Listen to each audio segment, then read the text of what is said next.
They have a much newer capability than we do. We have not been updating from the new standpoint. I looked the other night, I was seeing B-52s. They're old enough that your father, your grandfather could be flying them.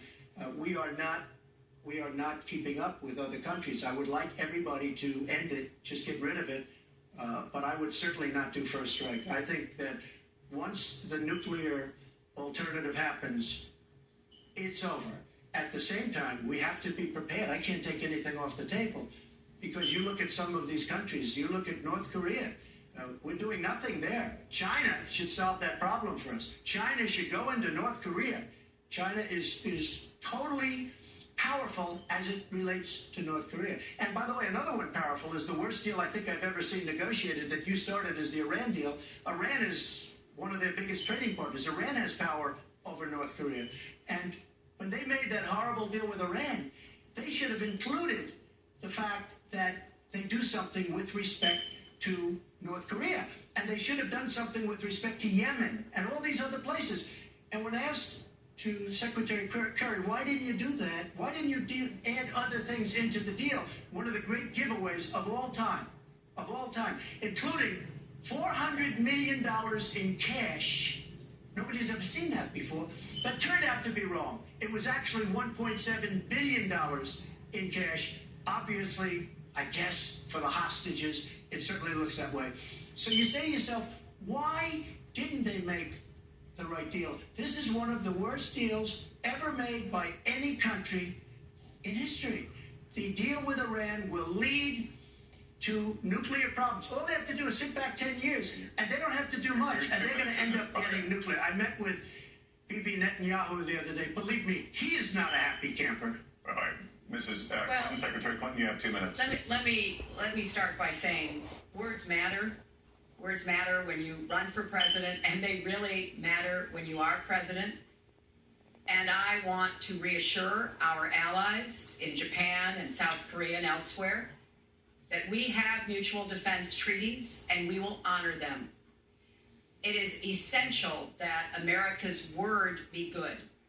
And so I know that this campaign has caused some questioning and some worries on the part of many leaders across the globe. I've talked with a number of them, but I want to, on behalf of myself, and I think on behalf of a majority of the American people, say that, our word is good.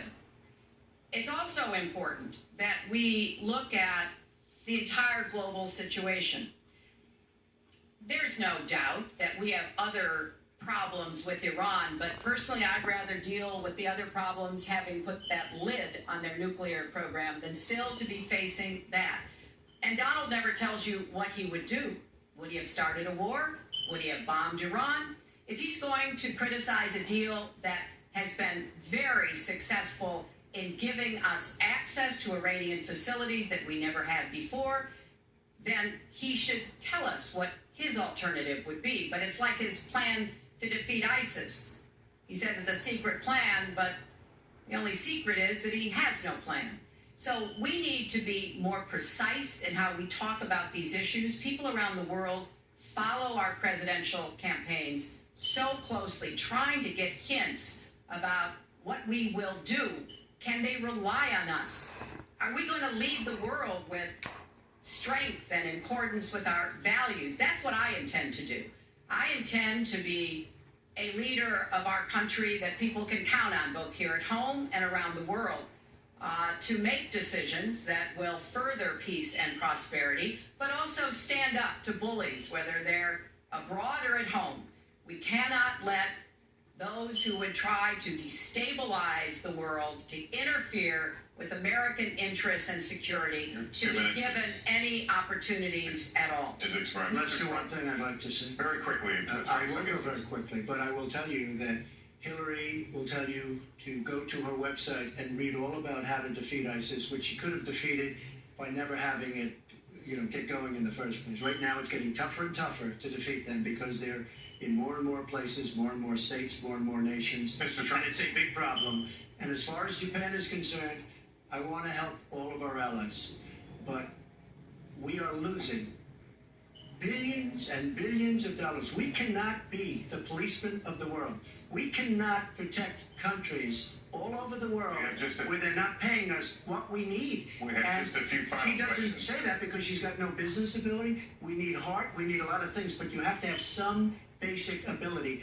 And sadly, she doesn't have that. All of the things that she's talking about could have been taken care of during the last 10 years, let's say, while she had great power. But they weren't taken care of. And if she ever wins this race, they won't be taken care of. Mr. Trump, this year, Secretary Clinton became the first woman nominated for president by a major party. Earlier this month, you said